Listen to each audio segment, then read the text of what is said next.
is the Dodge Durango SRT 2018. It's 475 horsepower, 470 foot-pounds of torque. It has a 392 Hemi, 8-speed transmission.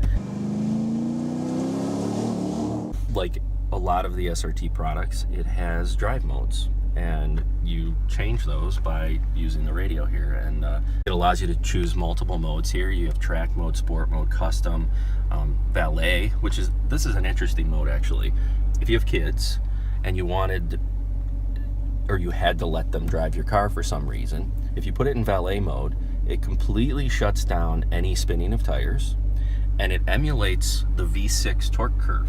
So this vehicle acts just like a V6 Durango if you put it in valet mode, and they can't do anything crazy and they can't listen to the radio. So it's a perfect kid mode too. I love that about it. It has eco mode, which runs a lot more MDS. When you go into something like a track mode, the transmission shifts a lot quicker. It shifts at 140 milliseconds. You get a lot less stability control intervention.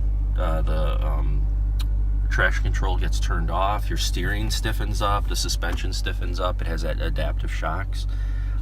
We've got snow mode, which we like to call granny mode, because it just shuts everything down and really allows you to this car is great in the winter, by the way. And then tow mode, this car can tow 8,700 pounds. One of the cool things is when you put it in tow mode, you get active noise control. This is the first Durango with active noise control built in. So when you're towing, you get the droney type of noise. This helps to reduce that significantly, especially with people in the back, because that's where it gets really droney. It uses a subwoofer to help to reduce the amount of noise in the car. So when it works very, very well.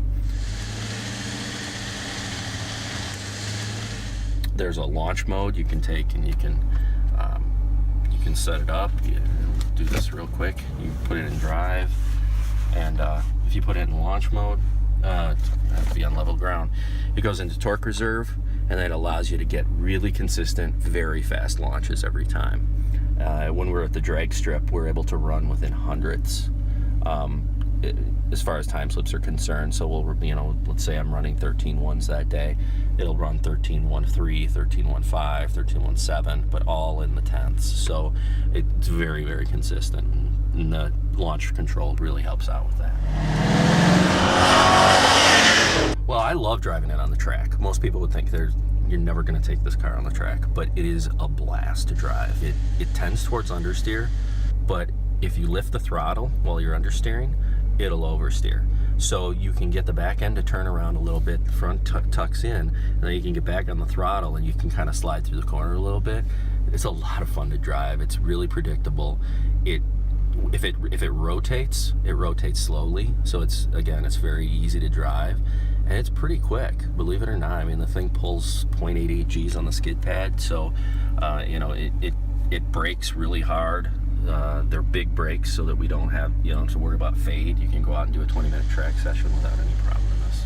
0 to 60 in 4.4 seconds, quarter mile in 12.9, and that was actually at Jacksonville in the drag strip there. And so yeah, it's a lot of fun.